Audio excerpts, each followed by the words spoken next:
Well, if you're harmless, you're not virtuous. You're just harmless. You're like a rabbit.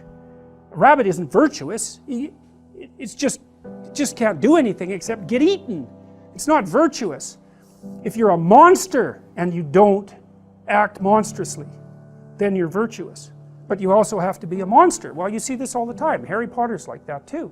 It's like he's flawed, he's hurt, he's got evil in him. He can talk to snakes, man. He breaks rules all the time. All the time. He's not obedient at all. But, you know, he has a good reason for breaking the rules. And if he couldn't break the rules, him and his little clique of rule-breaking, you know, troublemakers, if they didn't break the rules, they wouldn't attain the highest goal. So it's very peculiar, but it's a very, very common mythological notion. You know, the hero has to be a monster, but a controlled monster. Batman is like that, you know. I mean, it's everywhere. It's the story you always hear. One question is, you know, you're kind of implicitly moral insofar as you're socialized, but that's sort of procedural. It's just built into you. This is different. This is also becoming conscious of it and expanding out your personality into dimensions that it wouldn't normally occupy. So this happens to people all the time. So, for example, lots of my clients, my clinical clients, are too agreeable.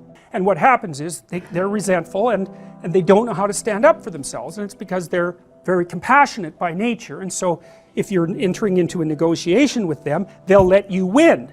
Well, that's not so good, because you know you need to win too.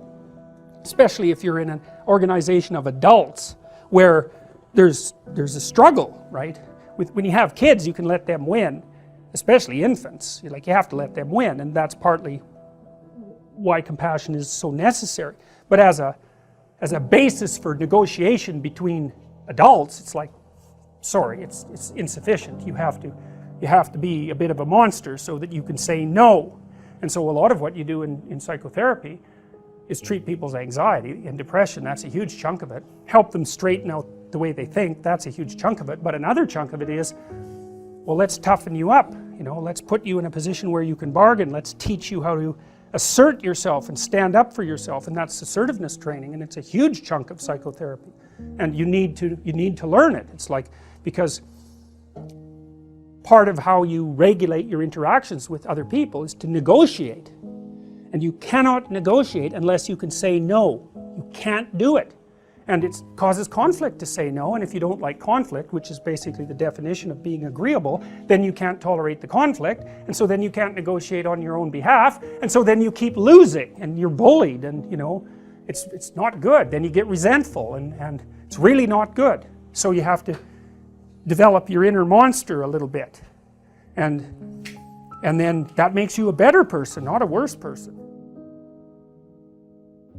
There's no reason not to go for what is the best.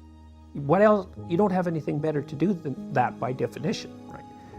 So why not work for the betterment of being and abandon your resentment and your hatred of humanity and your self-contempt and take on the responsibility of the horrors and catastrophes of human existence, and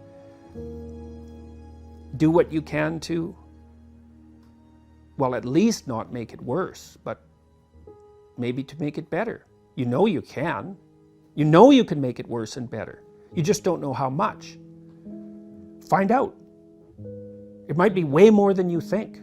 I'm sure that's the case. So there isn't any more interesting adventure than that. You know, find out how much good you can do in the world. And not in this moralistic, thou shalt not way, but in a forthright, noble, courageous, eyes wide open, articulate, embodied manner. And then God only knows where we could get. So let's see. Let's find out. That would be good. It's certainly better than the alternative.